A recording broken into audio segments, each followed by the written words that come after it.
Hello मेरे प्यारे viewers, कैसे हैं आप सभी लोग। आशा करती हूँ आप सभी लोग अच्छे होंगे। कहानी के लिए मेरे चैनल को सब्सक्राइब कीजिए, कहानी को लाइक और शेयर ज़रूर कीजिएगा। और कहानी कैसी लगी प्लीज़ कमेंट बॉक्स में ज़रूर बताइएगा। कहानी को लेकर कोई भी राय सुझाव वो भी कमेंट बॉक्स में ज़रूर दीजिएगा। तो शुरू करते हैं हम आज की अपनी कहानी। हर्ष से मेरी मुलाकात एक आर्ट गैलरी में हुई थी। 5 मिनट की उस मुलाकात में बिजनेस कार्ड्स का आदान प्रदान भी हो गया। मेरी खुद की वेबसाइट भी है जिसमें मैंने अपनी सारी पेंटिंग्स की तस्वीरें डाल रखी हैं, उनके विक्रय मूल्य के साथ। मैंने अपने बिजनेस कार्ड पर अपनी वेबसाइट के लिंक पर उंगली रखते हुए हर्ष से कहा, जी बिल्कुल, मैं आपकी पेंटिंग देखूंगा, फिर आपको टेक्स्ट मैसेज भेजकर फीडबैक भी दे दूंगा। आर्ट गैलरी तो मैं अपनी ज़िंदगी में बहुत बार गया हूँ, पर आपकी जैसी कलाकार से कभी नहीं मिला। योर एवरी पेंटिंग इज शिंग समथिंग वर्ड्स। हर्ष ने मेरी पेंटिंग पर गहरी नज़र डालते हुए कहा। हर्ष, आपसे मिलकर बड़ा हर्ष हुआ। स्टे इन टच, मैंने उस वक्त बड़े हर्ष के साथ हर्ष से कहा था।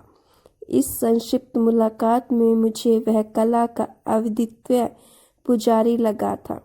बात तो 5 मिनट ही हुई थी, पर मैं आधे घंटे से दूर से उसकी गतिविधियां देख रही थी। वह हर पेंटिंग के पास रुक रुक कर समय दे रहा था, साथ ही एक छोटी सी डायरी में कुछ नोट्स भी लेता जा रहा था। लगता है यह कोई बड़ा कला परखी है। उस वक्त उसे देखकर मैंने सोचा था, हर्ष से हुई इस मुलाकात को 6 महीने बीत चुके थे। इस दौरान ना उसने मुझसे कांटेक्ट करने की कोशिश की, ना ही मैंने उससे। मेरी वेबसाइट से मेरी पेंटिंग्स की बिक्री ना के बराबर हो रही थी। मैं हर तरह से उनके प्रचार की कोशिश कर रही थी। मैं ज़्यादा से ज़्यादा लोगों को अपनी वेबसाइट का लिंक भेज रही थी। मुझे मतलब नहीं था कि वे मुझे ज़्यादा जानते हैं या कम। मुझे तो बस एक जुनून था, कला जगत में एक पहचान बनाना और नाम कमाने का। इस जुनून के चलते मैंने एक टेक्स्ट मैसेज हर्ष को भी भेज दिया। क्या आज मेरे साथ कॉफ़ी पीने आ सकती हो? तत्काल ही उसका जवाब आया। मेरी हैरानी का ठिकाना नहीं था। 5 मिनट की संक्षिप्त मुलाकात के बाद कोई 6 महीने तक गायब था, और जब किसी वजह से मैंने उसे एक मैसेज भेजा तो सीधे मेरे साथ कॉफ़ी पीना चाहता है। अजीब दुनिया है यह, मैं मन ही बुनबुनाई और फिर टेक्स्ट मैसेज का कोई जवाब नहीं दिया। 2 दिन यूं ही आने वाली प्रदर्शन को तैयारी में निकल गए, और बाद में भी हर्ष के मैसेज को भूलकर अपने स्तर पर अपनी कला को बढ़ावा देने में जुटी रही। कुछ दिनों के बाद अचानक उसका फ़ोन आया, फिर से मेरे साथ कॉफ़ी पीने के आग्रह के साथ। ना तुम मुझे जानते हो, ना ही मैं तुम्हें, फिर ये बेवजह कॉफ़ी पीने का क्या मतलब है? मैंने तुम्हें किसी वजह से एक मैसेज भेज दिया, इसका यह अर्थ बिल्कुल नहीं है कि मैं फालतू में तुम्हारे साथ टाइम पास करने के लिए इच्छुक हूँ। मेरा 2 टूक जवाब था। मैंने तुम्हारी कला और उसकी गहराई को समझा है, और उस जरिए से तुम्हें भी जाना है। मैं तुम्हारी उतनी ही इज्जत करता हूँ जितनी दुनिया M.F. हुसैन की करती है।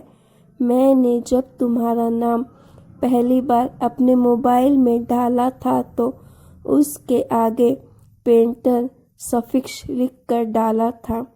अभी भी तुम मानो या ना मानो, एक दिन तुम कला के क्षेत्र में M.F. हुसैन को मात दे दोगी। रही बात हमारी जान पहचान की, तो वह तो बढ़ने से ही बढ़ेगी ना। अपनी तारीफ सुनना किसे अच्छा नहीं लगता। हर्ष के शब्दों का मुझ पर असर होने लगा। अपनी तारीफों के सम्मोहन में जकड़ी हुई मैं अब उससे घंटों फ़ोन पर बातें करती।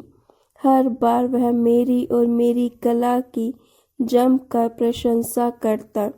उसकी बातें मेरे ख्वाबों को पंख दे रही थी। मन में बरसों से पड़े शोहरत की चाहत के बीज में अंकुर फूटने लगा था। मैं तुम्हारी इतनी इज्जत करता हूँ जितनी कि हिंदुस्तान के 1.25 करोड़ हिंदुस्तानी मिलकर भी नहीं कर सकते। महीनों हो गए तुम्हें कॉफ़ी पर आने के लिए कहते कहते, इतने पर तो कोई पत्थर भी चला आता। एक दिन हर्ष ने कहा, आखिर किस पत्थर दिल पर ऐसी बातों का असर न होता। मैं उससे अक्सर मिलने लगी। अब इन मुलाकातों का सिलसिला शुरू हो चुका था और परिचय गहरी दोस्ती में बदल चुका था। ऐसे ही एक मुलाकात के दौरान हर्ष ने बताया कि वह विवाहित है और उसकी 3 साल की बेटी भी है। उसकी पत्नी मीनाक्षी लोकल विश्वविद्यालय में संस्कृत प्रवक्ता थी और वह स्वयं कोई काम नहीं करता था। मुझे कुछ करने की क्या ज़रूरत है। मेरे MLA पिता ने काफ़ी कुछ कमा रखा है। अगली बार मुझे भी MLA का टिकट मिल ही जाएगा। क्या रखा है 2-4 कौड़ी की नौकरी में। हर्ष ने बड़ी अकड़ के साथ कहा, जब नौकरी से इतना ही परहेज है तो फिर मीनाक्षी जैसी नौकरीशुदा से क्यों शादी कर ली तुमने। मैंने दुविधा में पड़कर पूछा। बेवकूफ़ है वह, अपनी ढपली अपना राग अलापती है। शादी से पहले उसने और उसके परिवार वालों ने वादा किया था कि वह शादी के बाद नौकरी छोड़ देगी, लेकिन बाद में उसका रंग ही बदल गया और उसने अपनी बहनजी वाली नौकरी नहीं छोड़ी। वह नहीं जानती कि MLA परिवार में किस तरह रहा जाता है। हर्ष का चेहरा अंधे अभिमान से दपदपा रहा था। उसके जवाब को सुनकर मैं हतप्रभ रह गई। मेरी चेतना मुझसे कह रही थी कि मेरा मन एक गलत आदमी के साथ जुड़ने लगा है, मगर चाहे अनचाहे मैं इस डगर पर आगे बढ़ती जा रही थी। उसकी बातों में मेरी तारीफों के पुल और उसके MLA पिता के ताल्लुकात में मुझे अपनी शोहरत में दिए को तेल मिलता सा लगता था। इस दिए की टिमटिमाहट की चमक हर्ष के सच की कलीमा को ठीक से नहीं देखने दे रही थी। तुम मेरे लिए मंदिर में रखी एक मूर्ति के समान हो।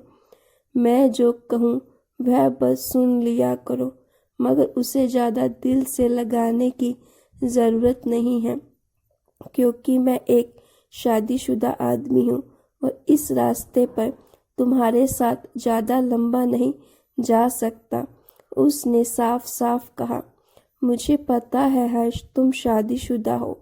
मैं भी तुमसे उस तरह की कोई उम्मीद नहीं कर रही हूँ, मगर समझ नहीं आता कि अब हम दोनों जानते हैं कि हम इस रास्ते पर आगे नहीं जा सकते, तो ये बेवजह की मुलाकातें किस लिए हैं। इबादत करता हूँ मैं तुम्हारी।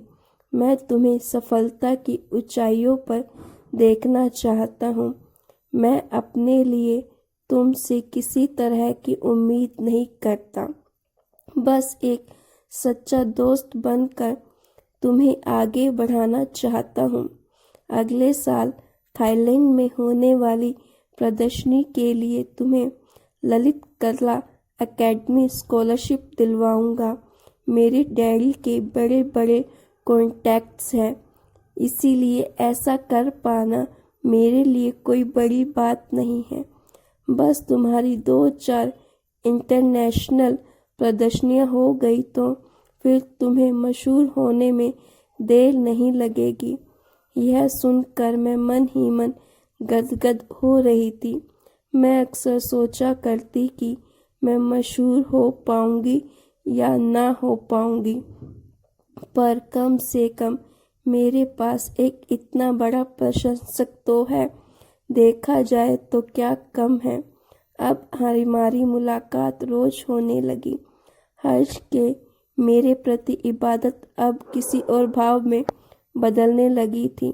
जो हर्ष पहले मुझे अपने सामने बैठाकर मुझे देखने मात्र की और मेरी पेंटिंग्स के बारे में बात करने की चाहत रखता था, वह अब कुछ और भी चाहने लगा था।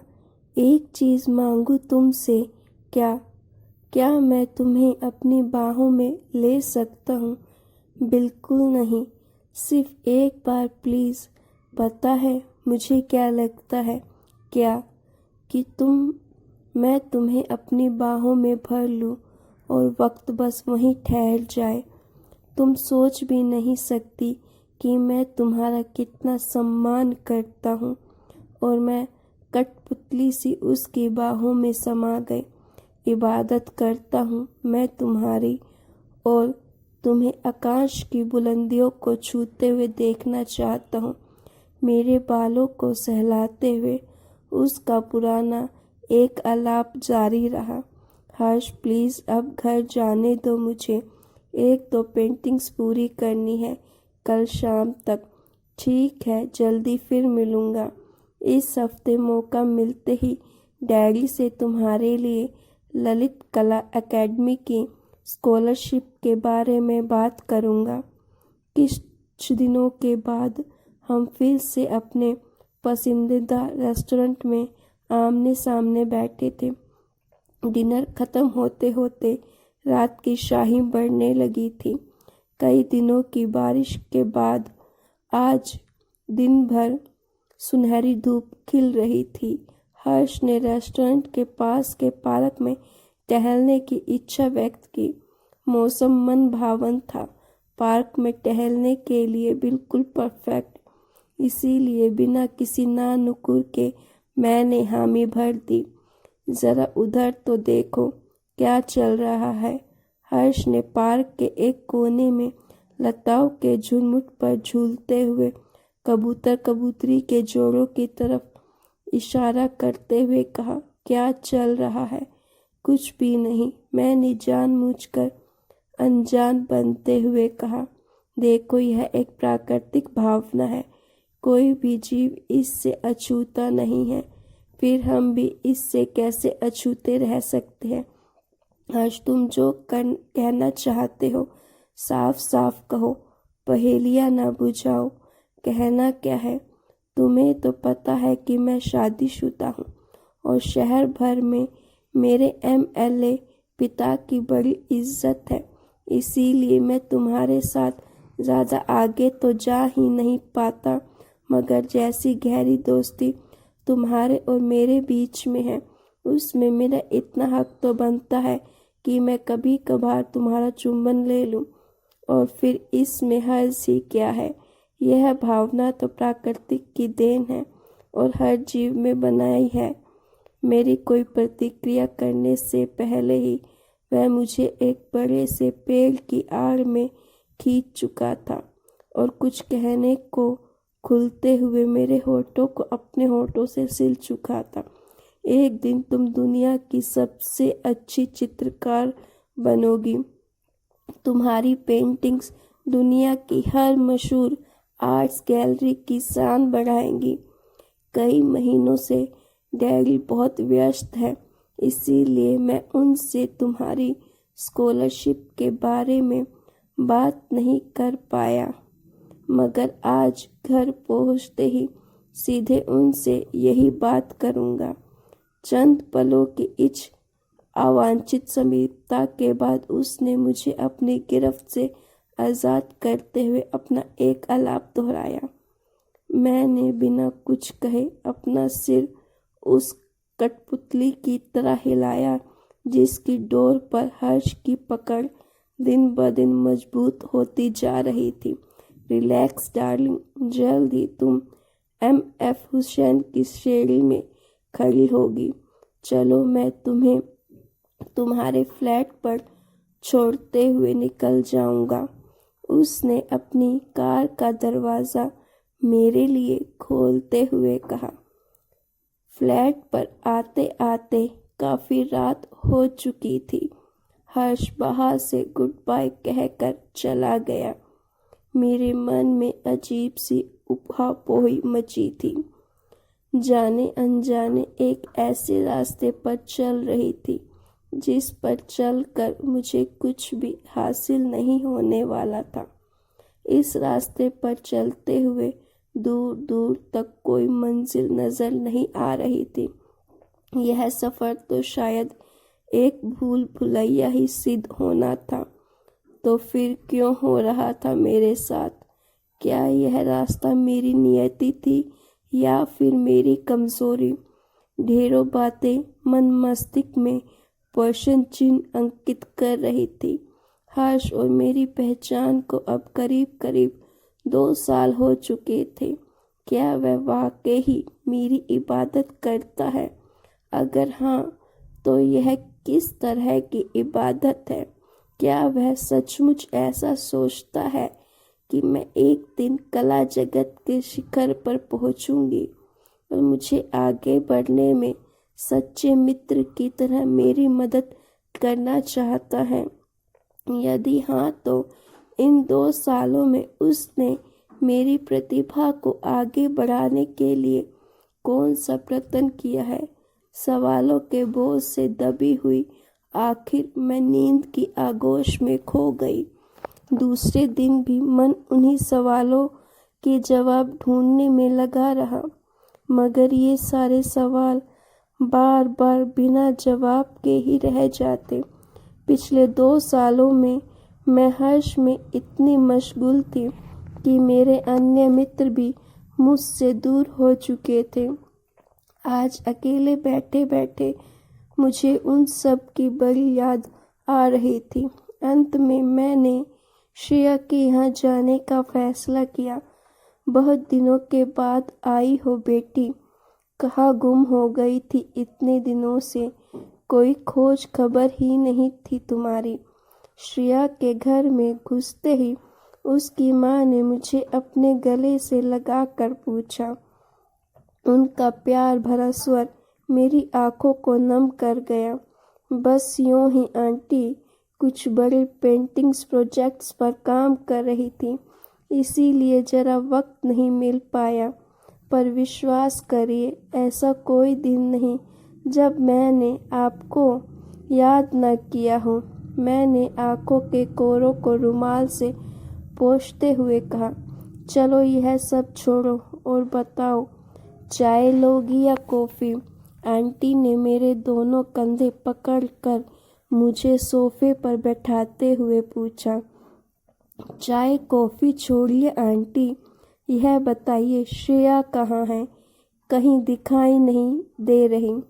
इतने दिन बाद आई हो, कुछ खाओ पियो तो सही, तब तक श्रेया भी आ जाएगी।